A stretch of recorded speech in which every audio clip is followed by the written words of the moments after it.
चंद्रपूर शहर hot city म्हणून संपूर्ण जगात ओळखला जातो। उन्हाळ्याचा काळ सुरू झाला आहे। दरवर्षी इथला पारा उच्चांक गाठतो।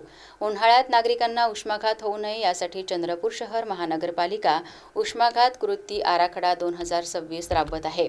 यावर्षी अधिक कडक उन्हाळा राहण्याची शक्यता आहे। नागरिकांनी घर थंड ठेवण्यासाठी घराच्या छतावर उष्णतारोधक पेंट लावण्याचा उपाय सुचवण्यात आला आहे। शहरात स्वयंसेवी संस्था आणि चिल्ड वॉटर असोसिएशनतर्फे त्याहून मागील वर्षीच्या 21 संख्येहून अधिक पाणपोईची व्यवस्था करण्यात आली आहे। मानसिक रुग्णांसाठीही विशेष कृती आराखडा तयार केला आहे। दुपारच्या वेळेस ट्रॅफिक सिग्नल बंद ठेवले जात आहेत। सार्वजनिक बागांच्या वेळेत वाढ करण्यात आली आहे। 108 रुग्णवाहिकांचा सहभाग वाढवला असून बांधकाम कंत्राटदारांना मजुरांच्या कामाच्या वेळेत बदल करण्याचे निर्देश देण्यात आले आहेत।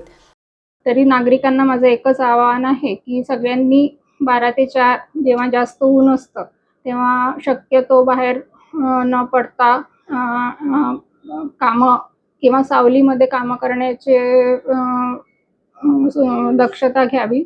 भरपूर पाणी प्यावं, नारळ पाणी किंवा ताक, थंड पेय, जेणेकरून त्यांचं शरीराचं तापमान योग्य प्रमाणात राहण्यास मदत होईल। सुती सैलसर कपडे वापरावे, डोक्यावर काहीतरी टोपी किंवा काही बांधून कामं करावे जेणेकरून डायरेक्ट ऊन लागणार नाही।